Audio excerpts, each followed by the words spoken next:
Um, I went and I met Seth Godin at his place before, Yep. and he had like a condo, and they had just a great setup. And I was in Industrious, which is like a WeWork, Yep. and it's all glass. Can't do any video, can't do any audio because everything's bouncing. Yep. And I told my wife when I got in the car, I said, I want you to find me a place where I could do this. And then I had all this equipment here, and then the pandemic happened. And all my clients were like, "How are we gonna do training?" And I'm like, "We're gonna do it virtual." Yep. But I've got lights everywhere, all kinds of stuff, so it's a nice place to be. Yeah, that's cool. I mean, the brick background is great. I am in the process of, I'm gutting and refurbing a house, and, I'll have a nice setup there, nice office setup, and it'll be perfect for everything that I do once it's done.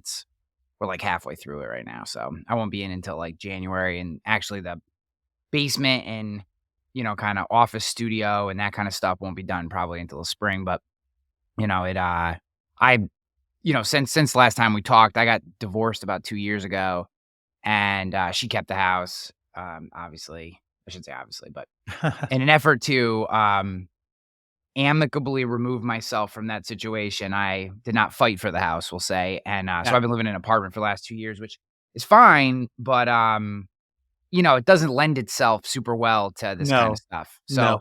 I You have a know what co-working space, but, you know what Rod Stewart said, right? what? He said, "The next time I decide to marry a woman, that I hate, I'll just buy her a house." Yeah. Yeah, exactly. Yeah. It is funny, life works in a lot of really interesting ways. It sure does. I can't begin to say that I understand it, but, I have learned over the last few years how to ride the waves in a way that, you can make it through. So, it's been interesting. Just this week, I found out that the company that I founded and sold in 2022 that I've been kind of in the earn out period of, the company that bought us decided to shut the company down on Tuesday. So you're just, like, cruising along, I doing know your a lot of thing. people that would have bought that business back. I'm glad I'm trying to do that. Yeah. But they have to be willing to do that. We We're were we're probably not gonna raise. I'm on the business advisory council for the Cleveland Fed, so, they brief me and I brief them. Their briefs aren't as good as my briefs, but they don't particularly like my, briefs a lot of times. They think about economics and look backwards. I'm trying to show them demographics because the demographics are very bad for us. yeah, You're not gonna have nearly enough people. We don't have nearly enough babies. It's gonna get really difficult in the next yeah, 10 years. and You're that's, gonna have 78 baby boomers retire. yeah. It's, and then you gotta think to yourself, how much of that is engineered? You know, the All lack of of it. people, the lack of Oh, some people. of it, yeah. It's, not to get too conspiracy theory, although I fucking love conspiracy theories, but, you listen to people like Bill Gates and stuff say that, we need to take out half the population. We can't, feed them. We can't house them and all this stuff, and it's like, Have that you feeds seen into. people lately? They're fat. Oh, I know. Trust me. Like, we can f apparently we can feed them, right? Yeah. Oh, I we can look feed at them them, and I think, like, these people weigh 400 pounds, like, dude. I caught a decent amount of blowback, which I literally don't care about because it's true. But I said on the podcast a couple weeks ago, I asked the guests facetiously, or rhetorically, I guess is probably a better way to put it. How many fat 80-year-olds do you know? And he got really quiet. And I said, that's not a trick question. I'm being serious. How many fat 80-year-olds do you know? And he's like, I don't know any. And I was like, exactly. Exactly. because I they was like, I'm stop not. so much. They're not eating the same. The other thing is that they ate different like, my grandmother, everything had butter. Yeah. I mean, and the food supply is not good at all. There's Yeah. no doubt about that. Well, think about what we've We're been eating taught. terrible We've food. been taught that olive oil is bad for us. You can drink olive oil like water. Your body just processes it and passes it through you. Like there is such a thing as easily processable, good for you fats and bad for you fats and these different things and the sugar. I mean, I try to explain to my kids all the time, like, guys, you you will never live in a world that sugar isn't in everything. And you don't understand sugars are narcotic. Like in a different version of reality, sugar is a narcotic like cocaine is a narcotic. We just We we we have just we we have sugar one day, my wife and I do. So on Friday, we get an ice cream cone. yeah. That's it. No, there's Yeah. like, that's it. Like, that's my, what, Dana, would call, F it Friday, you know? Yeah. Have you ever seen him do that? Where he's Yeah. cooks something just totally awful, but Yeah, that's the yeah, one yeah. day, like, so that, or you could do, Steve Ferris's, Fatter you Yep. know, that he put in I one of his books. I think, and this is what I try to work with my kids on too, is, if if it's not real, then you shouldn't put it in your face. If it didn't come out of the ground or someone didn't have to kill it or you didn't have to kill it, you probably shouldn't put it in your face. Like, now granted, True. does am I gonna have a protein bar once in a while? Yeah. Are they mostly chemicals? Yes. But, whatever, like, on a small or moderated basis, some processed stuff is not gonna really harm you. Yeah, as But long as you're not eating it all the time. we've an entire culture that that they they might eat real food once a month. The rest every other day is processed crazy food, and then we wonder why people have low productivity, low testosterone, low ambition, why, we're producing a culture that is anti-competition, anti-masculinity, like, no fucking Yeah. wonder. You're eating this garbage food and your body doesn't know what to do, and it's sad and depressed and tired, and it's like it's crazy to me, and Don't look into water. oh, yeah, Don't look into water. that's the next thing that I have to do. I have been I the next part of my life that I have to kinda start to re-engineer is my how I intake water, and I have a buddy who just started a water company, and he delivers it comes in, Every cans. every single drug every single drug that people take is in our water supply, and microscopic amounts, but of everything. Yeah. Viagra, sedatives, like everything, it's in there. It's incredibly How I do have you a filter your water? What do you do for your water? I filter it with the refrigerator first, and then I put it into another filter. Yeah, I do it 2 times Like a just Brita, because I or don't what do you want use? I forget the name of the one that I got. I like it though. I told my wife, I said, "This even gets rid of arsenic," and she said, "Yeah, but I'm just putting it back in anyway." Ah, I like your wife. Um Awesome. Well, I think that, dude, I'm glad you're on. I'm excited that we're chatting again. Last time I think we chatted was before the Elevate conference back in Yeah. 2018. That's a while. That's 5 years ago. That's crazy. Do you know, Um, I was there, I went to see the Eagles in Cleveland. I took my wife and my daughter, one of my daughters and her boyfriend, and, it was that same place that we were. yeah, So, the hill in there. I was like I said, "I spoke here," and I was like, I can't bring to my mind Yeah, I can't remember why I was here." And then I was like, "Oh, it was the Elevate, yeah, insurance. conference," Yeah, yeah, and yeah. it was right next to that, Hyatt. Yes. Yep. Yeah, so yeah, I was right there, and it took me a minute to figure out, like, where was I? And Yeah. then I knew. It took me a Well, minute. it's hard when you speak as much as you do, and I don't speak as much as you, but I definitely get around. You all the ballrooms start to look the same, you know what I mean? Like, there are Yeah. definitely venues that you'll remember, like, I just did a really cool event in Dallas, by the ballparks there where, it was called, something live. Oh, yeah, I know, I've been there. Yeah, really Yeah, I spoke cool. there too. Yeah, I Yeah, spoke really cool setup, that was awesome. I just loved it, the acoustics were great, the way the audience was set up, the I stage think came out. the stage is a little too high. Yeah, I thought um it could come that should be down a little bit more, but yes, that's just me I agree being with because the picky. people who are in the front in those high tops, you're kinda, like, looking straight down at them like this, but in Yeah, general, I like that venue. I'll remember that venue. But you know, the hotel ballrooms, they're yeah, gray rectangles, you yeah, know? they're all the same. Yeah, so that could be tough, but, you know, back then, you were talking about sales, not that you don't still talk about sales, but the new book is, slightly different, you know, a kind of a move away from that. So, talk to me a little bit about, you know, you've been known so much about pure sales content for so long in business, you know, focused growth content, and, you know, this has got a slightly different spin. So what was the impetus for that? What was kind of your what captured you and said, "You know what? This is I wanna write this book. This is a little different, but I think it needs to be this is a story I need to tell." Jeb Blunt and I do a conference every year, except for last year. We took it off because we were just too busy.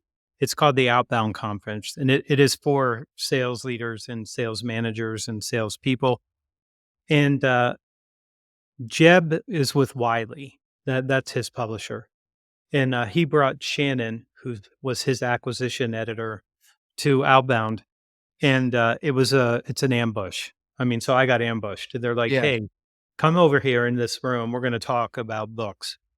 And I was like, "Okay." I didn't know if I was going to self-publish or what I was going to do. I did 3 books with Portfolio, and we talked about it. And I said, "Listen, before we do this, I need to know how much latitude do I have on what I want to write?" And she said, "We'll probably let you write whatever you want to write." And I said, "Well, I have this idea for a book called The Negativity Fast. And it's something that I did for myself a long time ago, and I'm still on my negativity fast, by the way. Like I have not watched media on television for 20 years. Mm. I mean, I've not watched it. So I have no idea. When I tell people to stop watching it, they go, "How am I going to know what's going on?" All the negative people around you are going to tell you. I promise Yeah. you. Like, you don't have to worry about that. Yeah, They're yeah. going to want you to know that they're unhappy about something that's going on in the world. You'll hear about it, but you don't have to consume that poison and ingest it over and over every single day. You are going to be negative. And look, so the model changed. Fox decided we're going to only talk to conservatives, and MSNBC, we're only going to talk to liberals. And then we're going to get them to hate each other for some reason, even though that should not be anything that anybody worries about. Like, whatever somebody else's politics are doesn't have anything to do with you. And you shouldn't try to talk people out of their politics anyway. It's like trying to get a Catholic to join the Church of Satan. Like, it's not going to happen. It's too Yeah. far away, right? So I asked if I could do this book, and she said, "Yeah, we'd love to do that book." So that meant I signed up with them, and I did this for a couple reasons. One, it doesn't take you very long to recognize how negative, how stressed, how much people are anxious, how much they're negative, how much they complain. All you have to do is just pay a little bit of attention to that, and you'll see that. What I wanted to do was give people a book with a number of strategies that are all science based. So I'll tell you why I did the science based approach here. When I started reading about gratitude, there's a number of claims that are made by science. And when you start reading the list, you're like, too many things. It will lower your blood pressure, increase your immune system, give you better cognitive you'll be cognitive better. You will have less inflammation in your body. And everything that you can think of, like any good thing that happens, you won't be depressed, you won't have anxiety, you won't have stress. And when I was writing all these things down, I'm like, no one can believe this. Like, that's too many things. Like, if it did 3 things, that would be amazing. But it does like 9 or 10 things, just gratitude by itself. So I thought, I better cite this because people are going to go, he's just making this up. Yeah. It's his opinion, it's conjecture, but it's not. So I cited everything in the book, and there's a lot of citations in there because I want people to know, like, this isn't my opinion on anything. This is what the science tells us. I know it's not good to talk about the science anymore, right? After the pandemic, we don't talk about science, but this was just reading the papers and then understanding how they learned some of those things. And The book doesn't read like a science book, but there's just enough in there that if you wanted to go look, you could go find a citation and read it yourself if you want to. So I just wanted to make sure people know that all of these things are well documented. Well, I think that's the right way to go about it too, because oftentimes you can tell the difference between what I will call a amateur publication and a professional publication in so much as they can tell the same stories, except one will readily and willingly cite where they were either inspired or informed, and the other will talk just on conjecture and subjective opinions.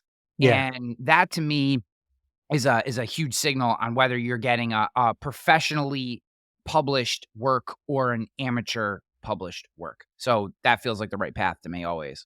I had my editor reading the manuscript, and she said, "You wrote in here that you're more likely to make sure that your pets have their pharmaceuticals than take them yourself."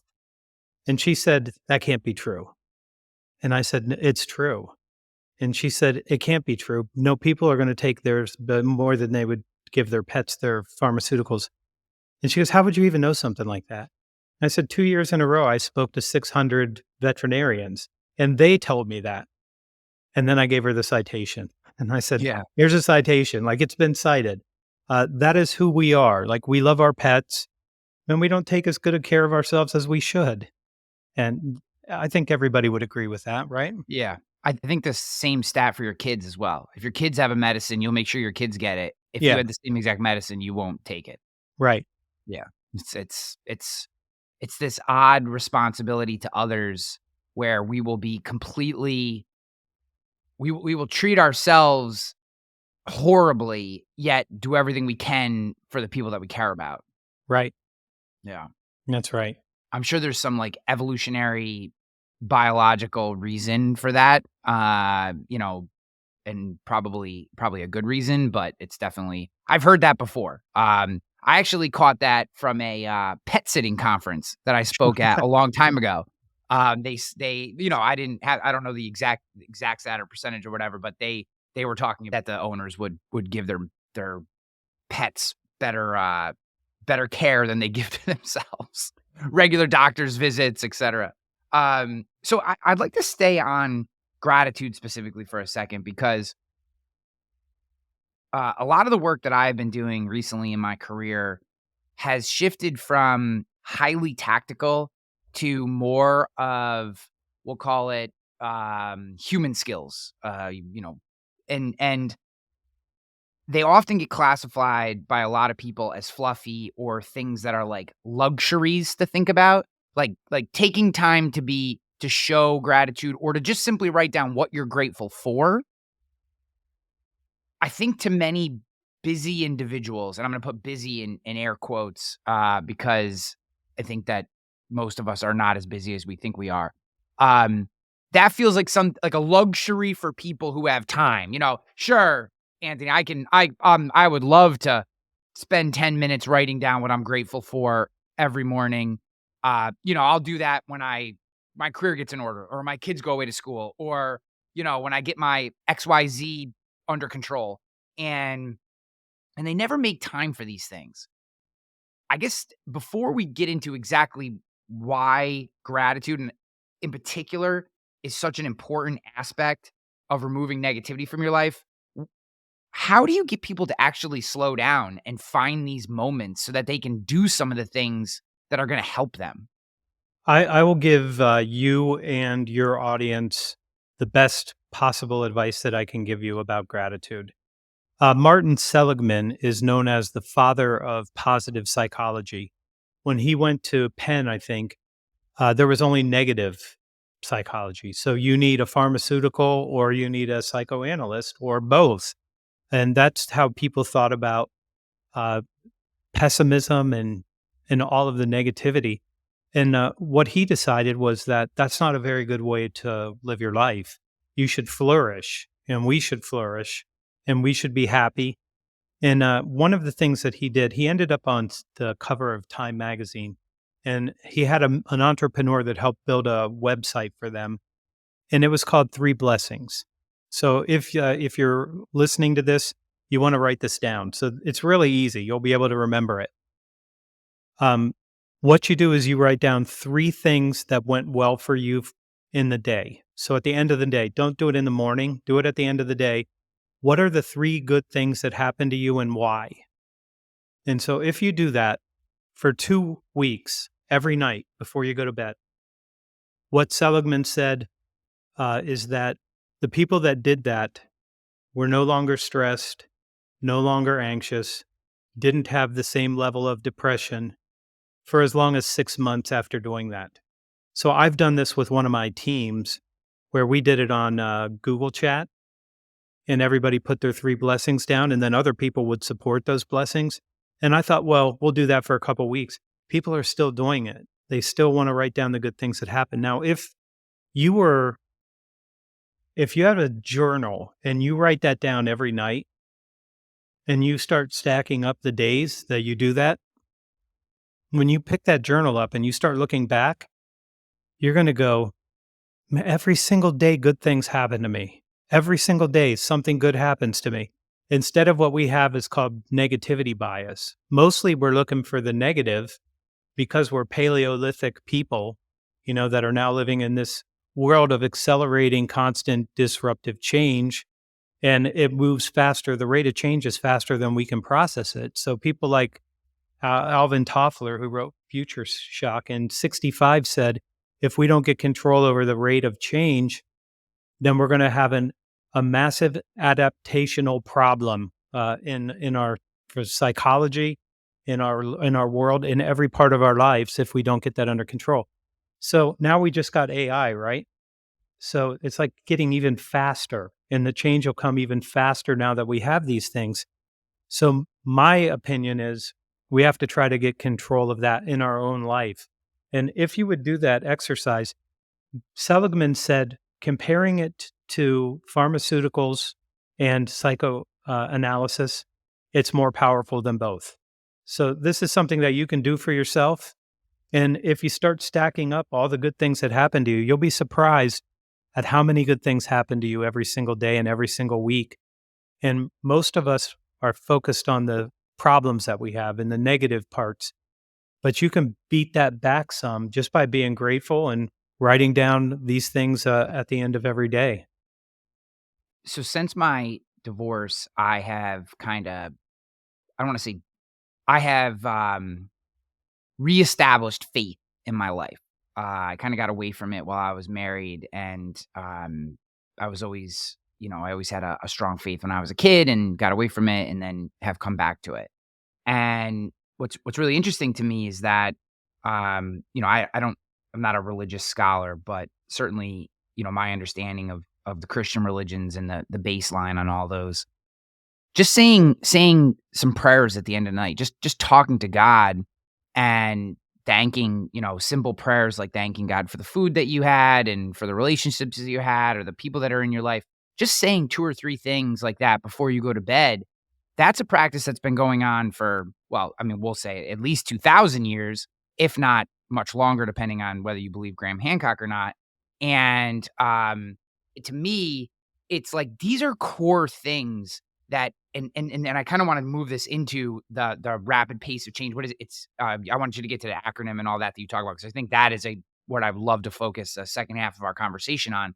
But there are some of these core things like having gratitude, showing love, etc., that have been stripped from our culture, and I don't know, nor do I think we probably have the time here to necessarily dissect all the reasons why, but um, these are core aspects of who we are, and it's like we talk about these things in a secular way, but man, and I unabashedly believe that secularism is a big part of the negativity and stuff that we have in the world. But these are parts of our humanity. They're not like hacks of the modern man or modern woman.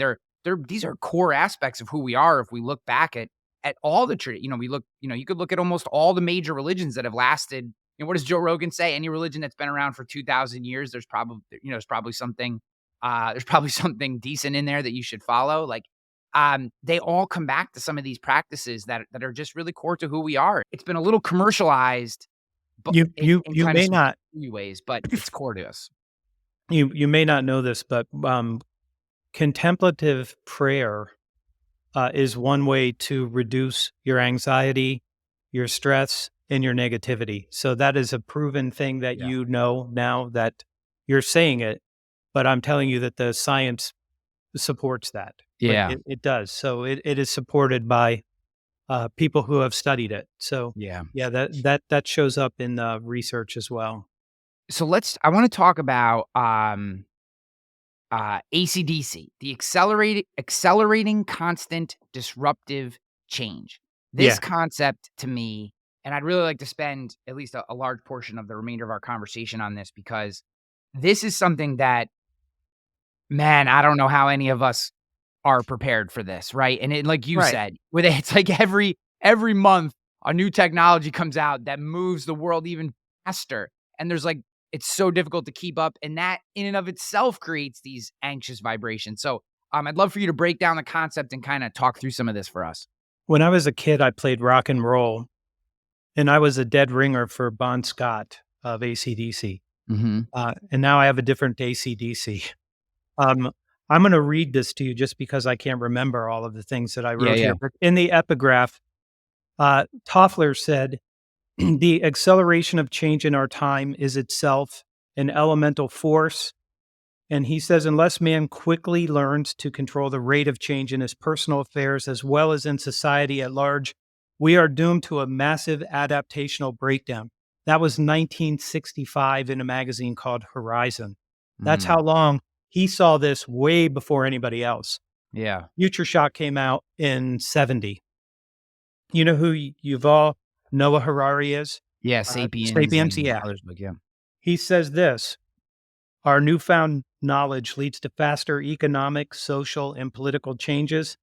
In an attempt to understand what's happening, we accelerate the accumulation of knowledge, which leads only to faster and greater upheavals. Consequently, we are less and less able to make sense of the present or forecast the future. How Mm. about that?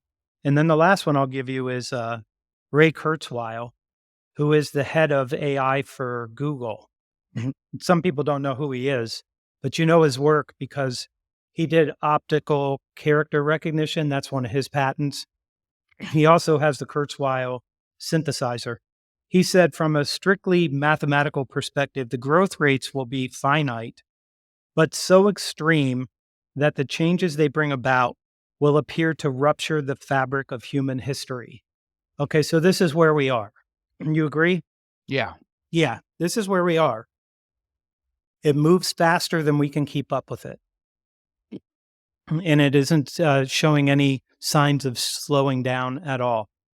So, who would guess that we were going to have a hot war in Europe, a hot war in the Middle East, the highest inflation we've had in 40 years, interest rates of 8%, all of these things, this political divisiveness, all of these things are all combining together to make the environment very difficult for us. And what I'm trying to do is give people a way to process some of this stuff and say, I can let go of some of these things because what other choice do you have? You can't focus on all of these things. We can't do anything about a whole bunch of them, but we still have to live our best life. So we have to do the very best we can to remove the negativity and spend more time being positive and pursuing our goals. And that's what I think most of us should be doing, even though I would tell you it's not that easy to do. My law professor, when he noticed I was angry, he said, you should just let all these things go. That's not really good advice. Like, how Yeah. do you let it go? Like, you have all these inputs that you're getting. How do you just go, I'm gonna let all of that go? It's harder than you think it is. So you have to do some work with yourself to be able to say, I'm not gonna pay attention to all of these things. I'll pay attention to some, but I can't just keep ingesting all this stuff. which is why I've turned everything else off, basically. I like The Economist. They're not, trying to separate Americans from each other, so it's a little bit more, less biased, let's put it that way. Yeah. Do you think you can do you think it's possible to, at one time, both consume information on these topics and stay positive at the same time? Do you think it is possible for most people to be able to do that if they is there a construct or framework that allows you to do that? Yeah. You have to go to sources that are not specifically trying to cause divisiveness. So, I don't care what you watch or what you listen to. Fox News is only gonna give you one half of the story. That's the narrative that they like. MSNBC's got the other narrative. That's the one that they like. Those are not good sources, and mostly because it's being done to agitate you and to force you to have a political bias in a certain way. If you go to sources where that bias isn't there, you're going to be a lot better. There was a time when Walter Cronkite was the news person for every American. Like everybody watched that. It was just the facts. And now it's none of the facts. It's just the bias of Yeah. what we've done now in media. So I would tell you, choose your sources well. I like The Economist. I also like CNBC because if they ever have a politician on, they're on their best behavior because they know the money class is listening to them. So they try not to go too far in either direction, just simply because they don't want to be perceived in a certain way. So Yeah. anytime that you can get just the information without somebody trying to force bias on you, that's a better way to find the content that you want. Yeah. And I will tell you, you can leave a whole bunch of it behind and not miss it at all. I promise you. Yeah. You I think yes, I struggle with this because so one, I haven't watched MSNBC or Fox or any of that stuff in years and years. What I do consume is quite a bit of independent media. And I try to find I love former liberals who have now become just independents, right? Not necessarily, say Matt Taibbi, Glenn Greenwald, Oh yeah, um, Taibbi's the best. I mean, Barry Weiss, like because these people, from my opinion, were moderates who during the Bush years got pushed to the left, right? And they became just like what's happening now, right? They haven't actually moved their opinions. It's just the window that has moved right or left, yeah. right? So now, Taibbi and Barry, they are yeah, liberals. yeah, They've been liberals for a long time. But yeah, they feel like they got moved. And if you watch Bill Maher, you'll find yeah. out like Bill Maher's another he, one. Yep. he Yeah. he's he they went past where he was, Yeah. and I think he's the only one that can actually talk to them the way that he does. I mean, Yeah. he's the only one that I think can talk directly to that group And still because be he accepted because yeah. unfortunately, Glenn Greenwald, Matt Taibbi, and Barry Weiss are like a like if I read the three of them, I feel like I get a really good feel for what's actually happening, right? On I both sides. And what I love that all three of them I would classify as classic liberals, which I think is most of Americans. I think the vast majority of Americans are what you would call a classic liberal, right? We believe in human rights, we care about each other, community, support, etc. We want to make sure that if someone's in need, they get taken care of, all these good things. And then there's like this slightly other side where, hey, maybe we should like worry about home first instead of being world police, stuff like that. Like that's kind of like a classic liberal mindset. And I find that these independent journalists who have to make their hay by telling good stories about telling the truth, if one of these individuals who writes independently and creates independently, if they all of a sudden some people start to find out they're fudging the stats or misdirecting or misinforming or being just outright lying, their income is gone tomorrow. All those people unsubscribe and move on to someone else. So to me, I love the incentives of independent journalism for consuming this type of information because you get, to me, because I don't always agree with them or like their opinion, although I believe that what they are giving to us is the is facts. exactly the facts as they see them, as they've found them, and as they believe them to be. And I find that when I read that, in those situations when I don't agree, I don't get upset. Right.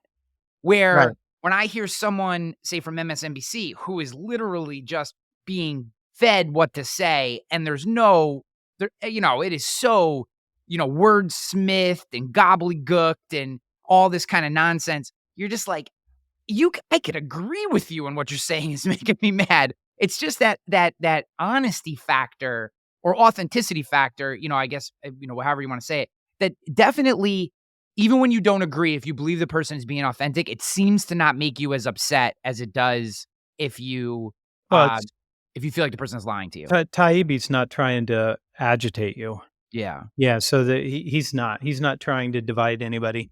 I do, think that you should pray for him, though, because he's he seems to be a target for a whole bunch of people, and Yeah. I mean, he is a liberal's liberal too, by the way, so Yeah. but they don't like him, but Yeah. No, I know. He, Him, like I said, the big 3 for me, and I know there's a ton, but the big 3 for me are Glenn Greenwald, Barry Weiss, and Matt Taibbi, who I just really like all 3 of them. And then, I have other people that I follow too, but for me, I just, I struggle with this dichotomy. I struggle with, I know that if I cut a lot of the world news stuff out of my life, if I focus just on community stuff that impacts my day to day and my work related family stuff, life stuff, I will in general have less anxiety and stress. At the same time, I feel this odd responsibility to know what is happening in the world. Like I this is feel the Yeah. difference between awareness, awareness is okay. Yeah. It's just when you start, having something that's more than just an awareness, where it's starting to become part of me, and I'm Yeah, yeah. spending too much time on this. So I would say awareness is okay, but when you're consumed by it, and it consumes you, you're gonna be negative. Yeah. So, yeah, the That's awareness a good way of defining that.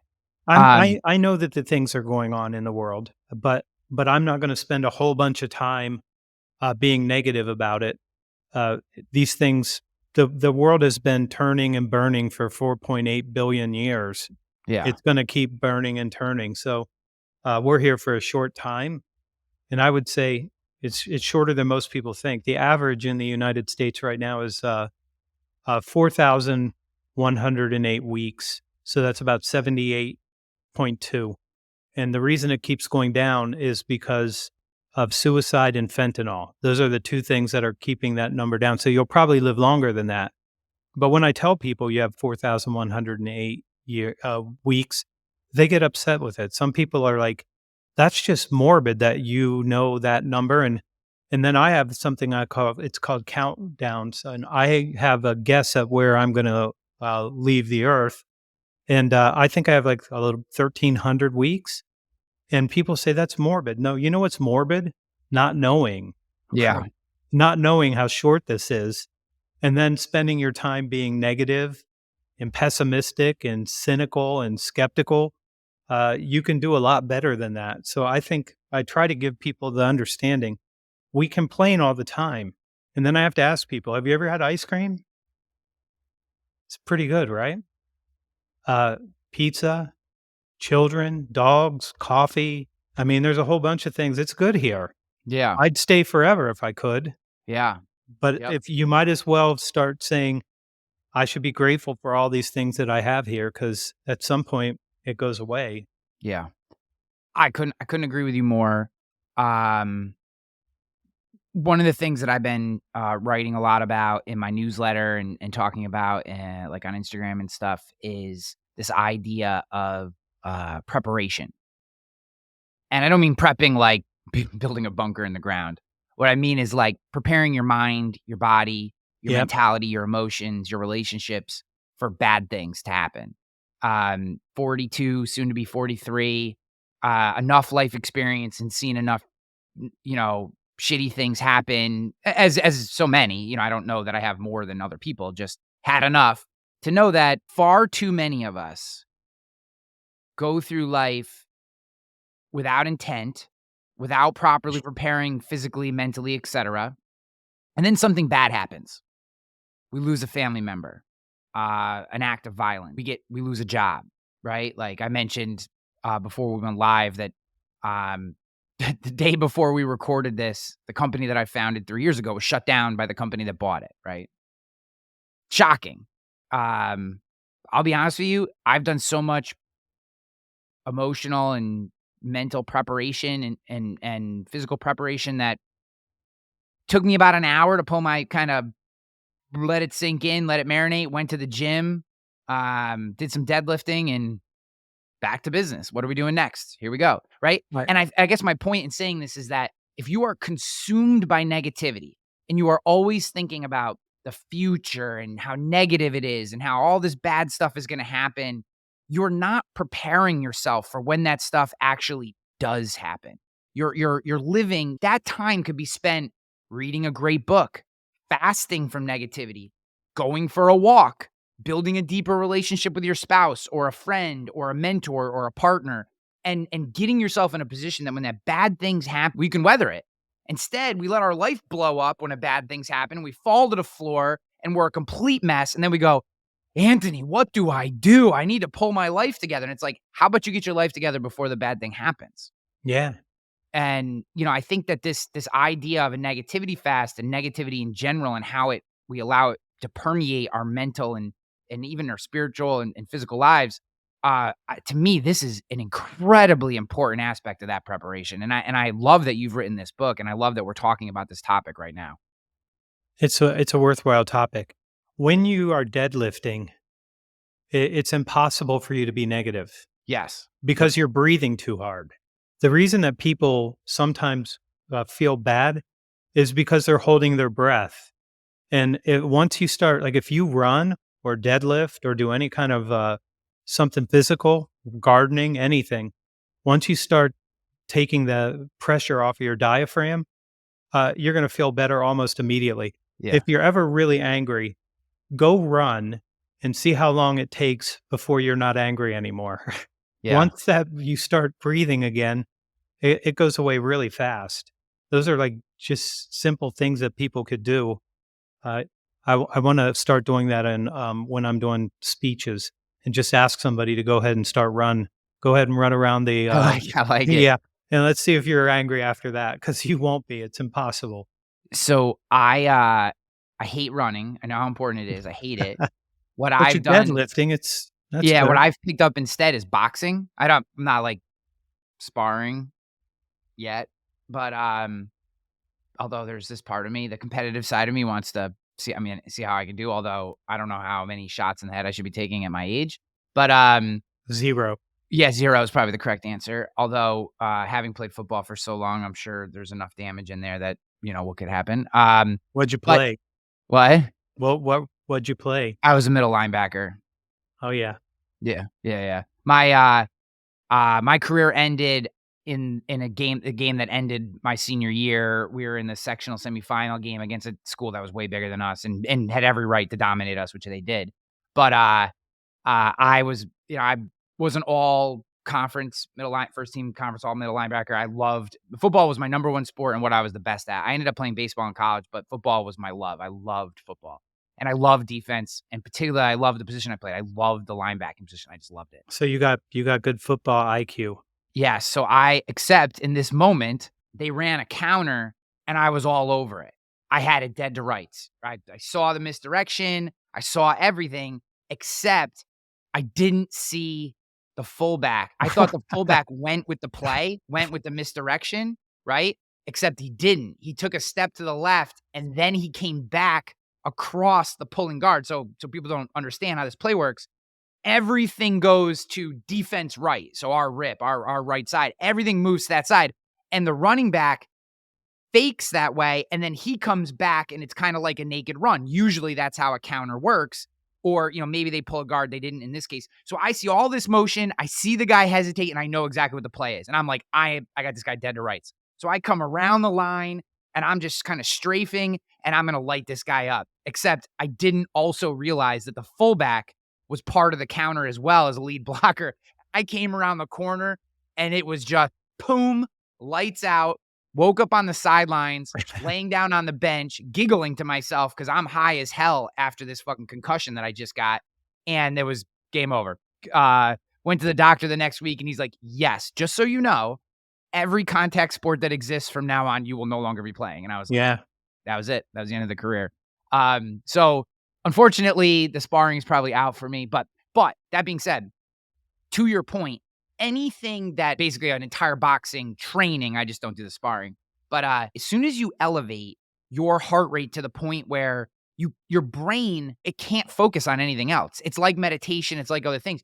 Literally, your brain can't focus on anything than what you're doing. Like a light jog, maybe you still feel a little whatever. But as soon as you kick it up past that point where your brain just says, I'm focusing on this thing because you're breathing heavy and you're sweating and you're pushing.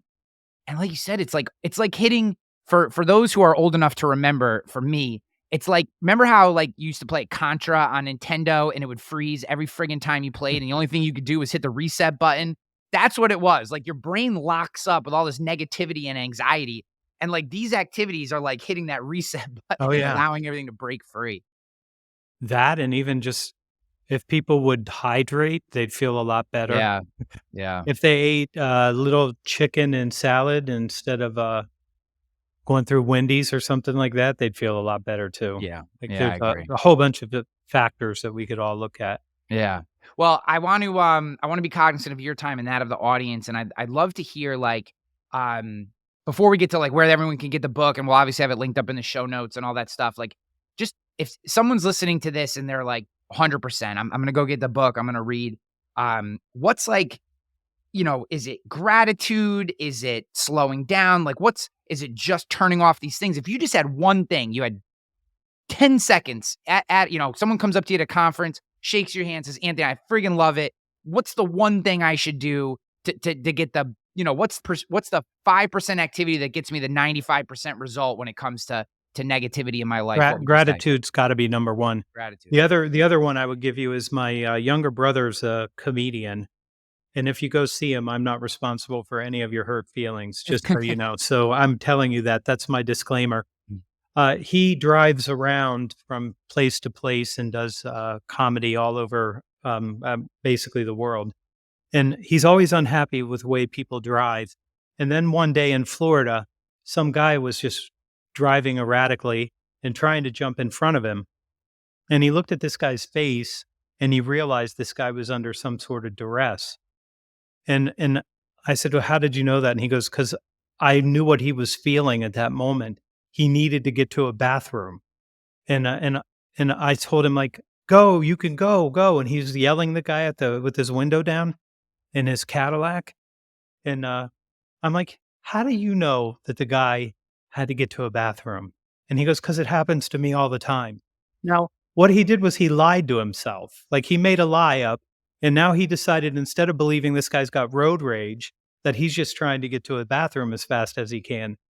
And after that, he was over his difficulty with how people drive. He just Mhm. lets everybody go in front of him and thinks, "Well, they if they're going like this, there must be something wrong, so let them Yeah. go."